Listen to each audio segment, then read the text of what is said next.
Hello, my little love. Did you have a good day today? I hope something made you smile. Now take a slow breath, relax your shoulders, and let your mind get soft and quiet. It's time for a gentle bedtime story. Long ago, in a land of gentle mountains and whispering pine forests, there lived a young woman named Atalanta. She had bright eyes that sparkled like morning dew and hair the color of warm chestnuts that flowed behind her when she ran. And oh, how Atalanta loved to run! She was the fastest runner in all the land, swifter than the wind that danced through the treetops, quicker than the deer that bounded across the meadows. Atalanta had grown up in the forest, raised by a kind bear who had found her as a baby and cared for her as if she were her own cub. The bear taught Atalanta to be strong and brave, to listen to the whispers of the trees, and to move through the world with confidence and grace. When Atalanta grew older, she returned to live among people, but she never forgot the lessons the forest had taught her. She spent her days running through the countryside, feeling the soft earth beneath her bare feet, the cool breeze against her face, and the warm sunlight on her shoulders. The birds would sing as she passed, and the flowers seemed to wave hello as she raced by. Atalanta felt most happy and most free when she was running, watching the world blur into beautiful streaks of green and gold around her. People came from far and wide to watch Atalanta run. They would gather on hillsides and cheer as she sprinted past, moving so gracefully it seemed as if she were flying just above the ground. Everyone admired her speed and her skill, and many young men thought she was wonderful and wished to marry her. But Atalanta loved her freedom. She loved being able to run wherever she wanted, to explore new paths through the forest, to climb mountains and swim in clear streams. She was not ready to settle down and live a quiet life in one place. She wanted adventure and movement and the joy of racing the wind. However, the young men kept coming, asking for her hand in marriage, one after another. They would arrive at her door with flowers and gifts, speaking of how much they admired her. Atalanta was kind to all of them, but she always said no. Still, they kept coming, and Atalanta began to feel overwhelmed by all the attention. One evening, as the sun set in ribbons of pink and orange across the sky, Atalanta sat beneath her favorite oak tree, thinking about what to do. She didn't want to hurt anyone's feelings, but she also didn't want to give up the life she loved. As she sat there, watching the first stars appear like tiny silver dots in the deepening blue, an idea came to her. The next morning, Atalanta made an announcement. She gathered everyone in the village square, where the fountain bubbled peacefully and doves cooed softly from the rooftops. "I understand that many of you wish to marry me," she said kindly, "and I am honored by your affection. But I have decided something important. I will only marry someone who can beat me in a race. If you can run faster than me, then I will know you truly understand the thing I love most in this world." The young men looked at each other with excitement. A race. Surely one of them could run fast enough to win Atalanta's hand. They didn't realize just how incredibly swift she was, faster than anyone had ever been. The races began the very next day. A long, winding course was marked out, running through meadows filled with wildflowers, along the banks of a sparkling stream, around the edge of a peaceful grove of birch trees, and back to the village square. Atalanta stood at the starting line, stretching her legs and breathing in the fresh morning air, while the first young man took his place beside her. When the signal was given, they both took off running.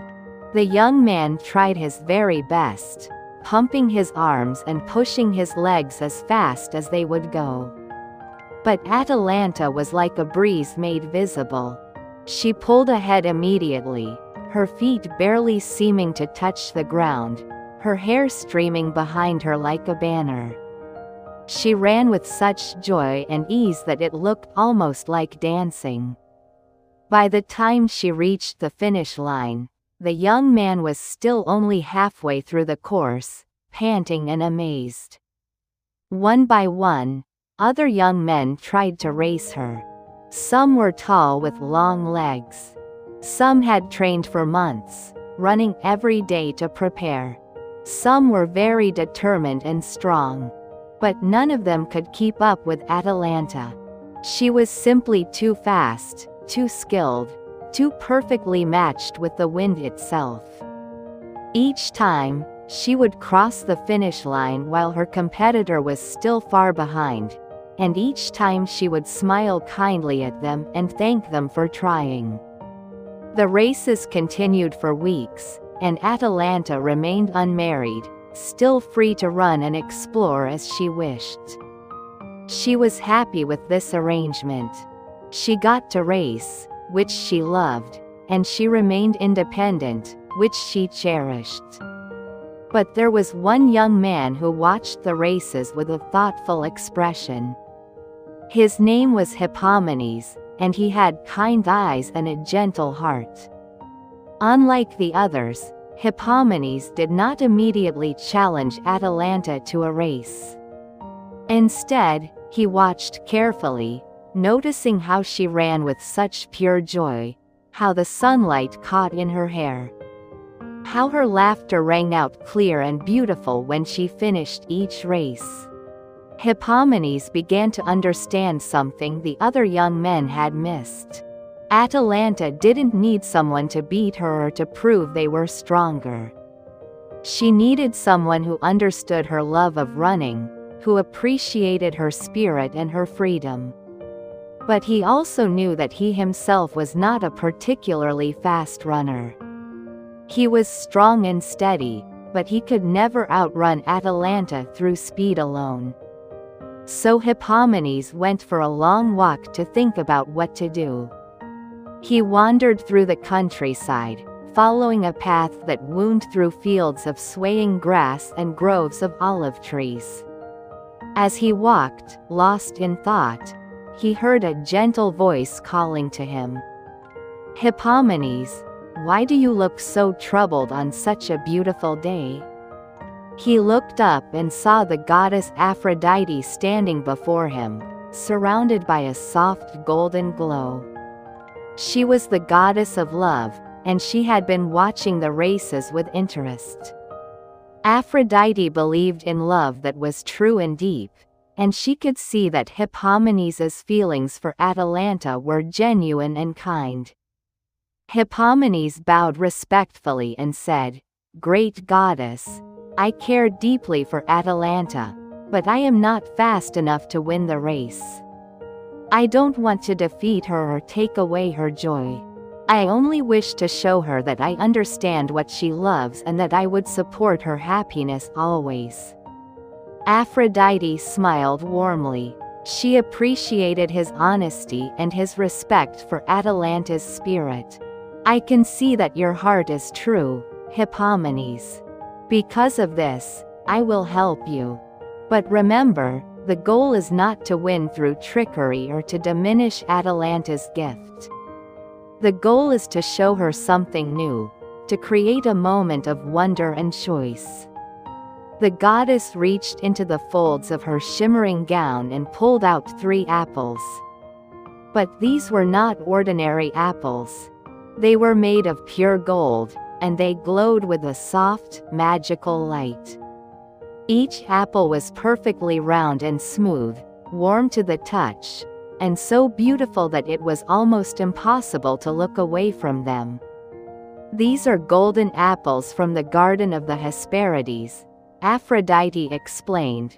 placing them gently in Hippomenes' hands. They are precious and magical. During the race, if you drop these apples along the path, Atalanta will be curious about them. She may choose to stop and pick them up, or she may choose to keep running. The choice will be entirely hers. This is not about tricking her, but about offering her something beautiful and new to consider. Hippomenes held the golden apples carefully, feeling their warmth in his palms. "I understand," he said. "Thank you, kind goddess." The next morning, Hippomenes went to Atalanta and asked if he might race against her. Atalanta looked at him with curiosity. She had noticed Hippomenes watching the races, and she had seen the thoughtful, respectful way he observed. There was something different about him, something gentle and genuine. "Of course," she said with a smile. "I would be happy to race with you." They took their places at the starting line as the sun rose higher in the sky, painting everything in warm gold and honey colors.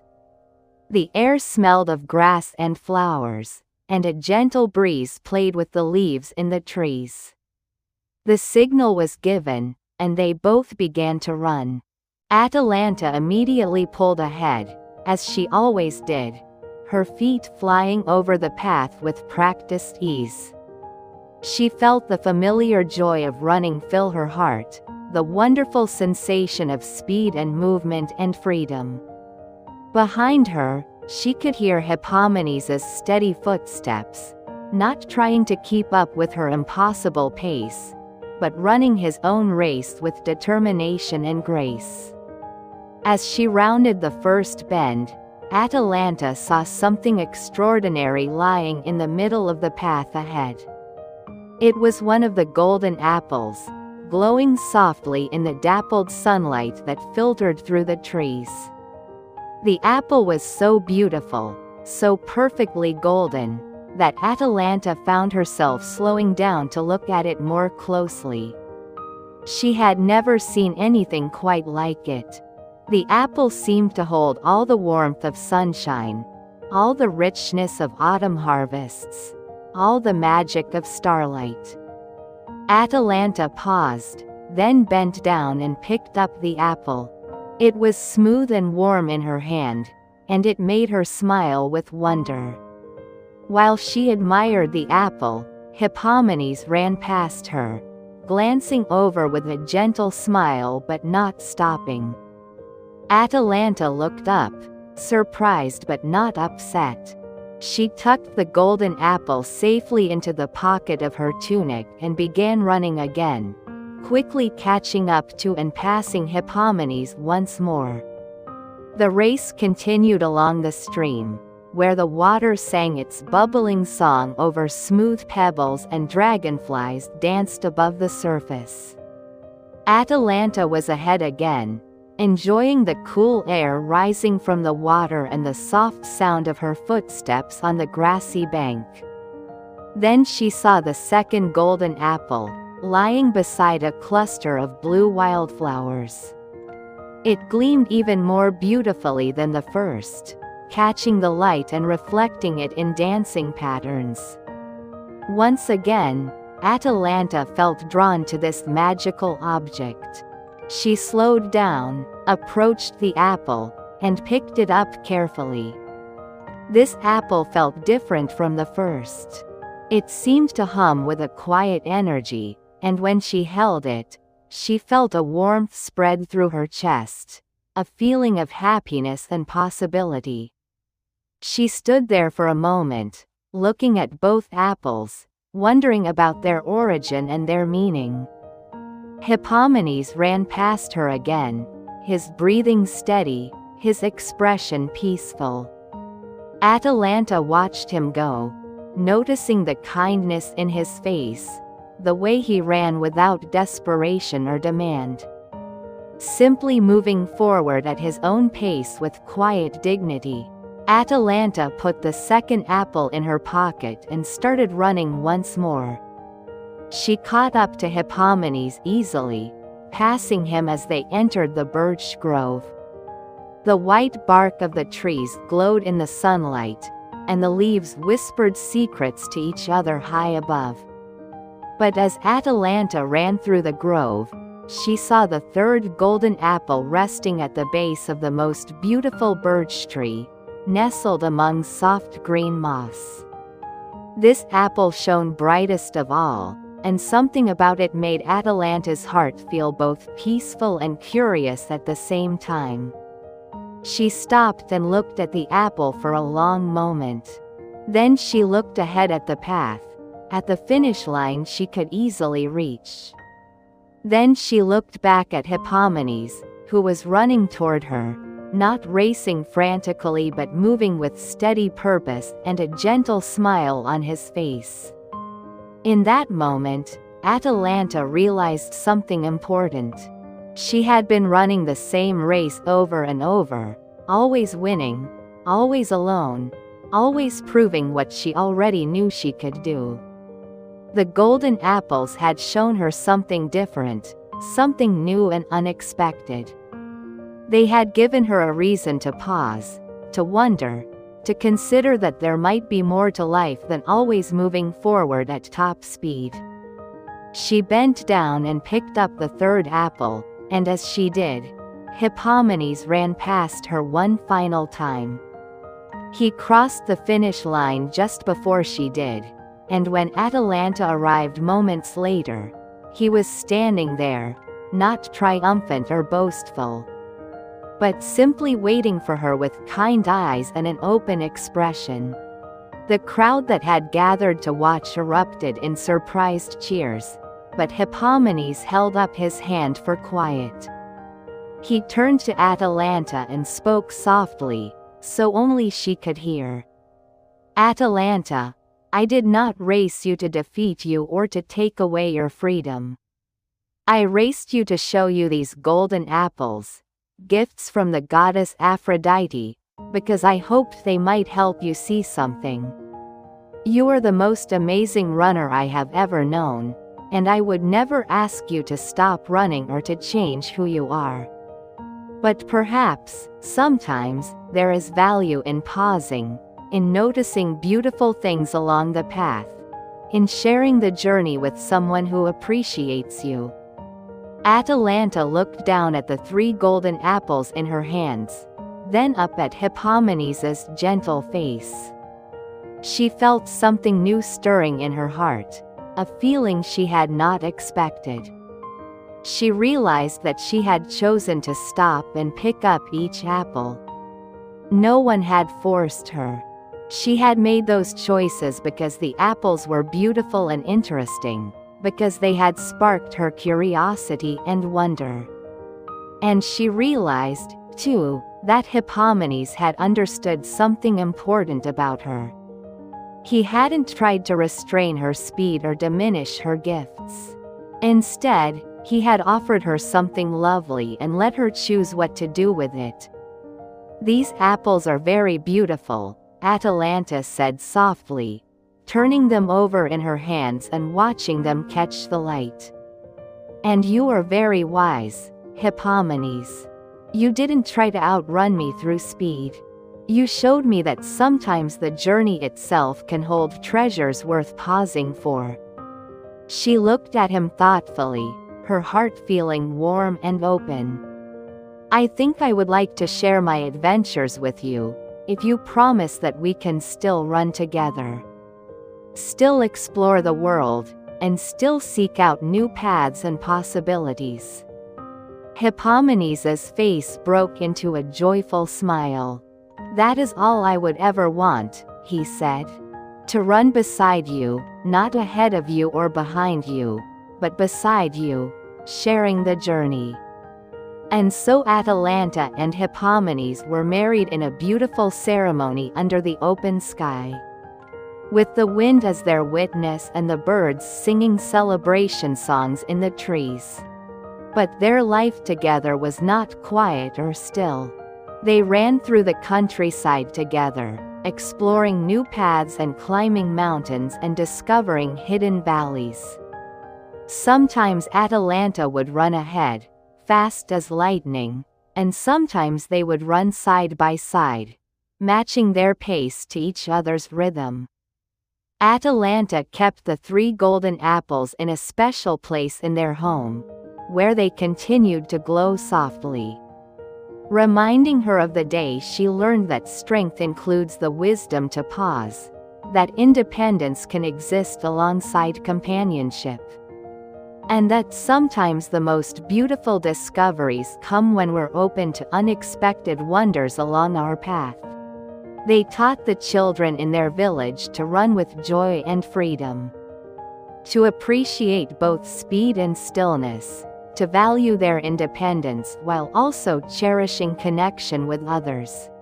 And every evening, as the sun set and painted the sky in colors of rose and gold, Atalanta and Hippomenes would sit together and watch the stars appear, holding hands and talking about where they might run tomorrow.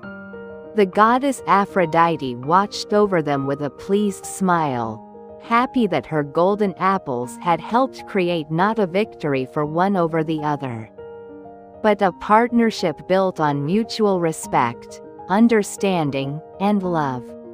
The apples had not taken away Atalanta's gift of speed or her love of running. Instead, they had helped her discover that life could hold many treasures, and that choosing to pause and appreciate beauty, wonder, and companionship could make the journey even more rich and meaningful. And so Atalanta continued to be the fastest runner in all the land, but now when she ran, she carried with her the knowledge that true freedom includes the choice to stop and smell the flowers, to pick up golden apples that catch your eye, and to share your path with someone who sees and celebrates exactly who you are. The wind continued to dance through the trees, the streams continued to sing their bubbling songs, and Atalanta ran through the world with joy in her heart. Sometimes alone, sometimes with Hippomenes beside her, always free, always herself, and always open to the beautiful surprises that life might place along her path. You did well today, my little love. Now let your eyes grow heavy, and let the night wrap around you like a soft blanket. Sleep well, sweet dreams, and rest deeply.